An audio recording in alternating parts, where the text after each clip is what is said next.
দেখুন, গরু কিন্তু দুধ দেয় না, আমরা জোর করে ছিনিয়ে নেই দুধ, তাই না? গাধা কিন্তু অত ভার বহন করতে চায় না, আমরা জোর করে গাধাকে পিটিয়ে তার পিঠের মধ্যে তুলে দেই, তারপরে গাধা যেতে শুরু করে। দেখুন, বনের বাঘও কিন্তু দুধ দেয়।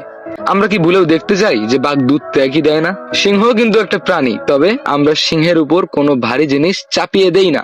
কিন্তু তারপরেও এই গরু বা এই গাধাদেরকে দিয়ে যে আমাদের এত উপকার হচ্ছে, তারপরেও কিন্তু দিন শেষে এদের নামটা বোকা বোকা নাম, তাই না? এই যে গরু, এটা এক ধরনের গালি, আমরা যাকে তাকে গালি দেই, গরু বলে গাধা বলে গালি দেই, গাধারা অলস, মানে এই ধরনের একটা গালি বুঝায়, তাই না?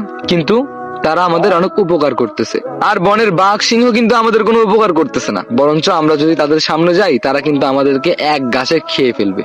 তারপরেও আমরা শুধু তাদের নামে প্রশংসা করি। সিংহ বনের রাজা, বাঘের মতো হিংস্র কোনো প্রাণী নেই, শুধু আমরা সুনামি করে গিয়েছি, তাই না?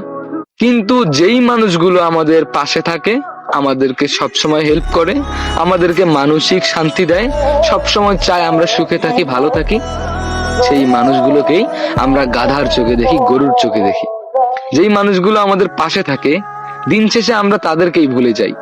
আর যেই মানুষগুলো একটু মিথ্যে আশা দেয়, যেই মানুষগুলো একটু মিথ্যে কথা সুন্দরভাবে গুছিয়ে বলে, সেই মানুষগুলোকে আমরা মাথায় করে রাখি।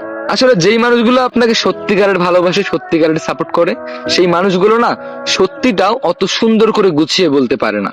আর এই পুরো গল্পটা কিন্তু গরু আর গাধা বা সিংহ বাঘকে নিয়ে ছিল না, এটা ছিল আমাদের মানুষকে নিয়ে। আমরা শুধু তেলে মাথায় তেল দিতে জানি, জটা চুলের হাল কিন্তু আমরা কেউ বুঝতে জানি না।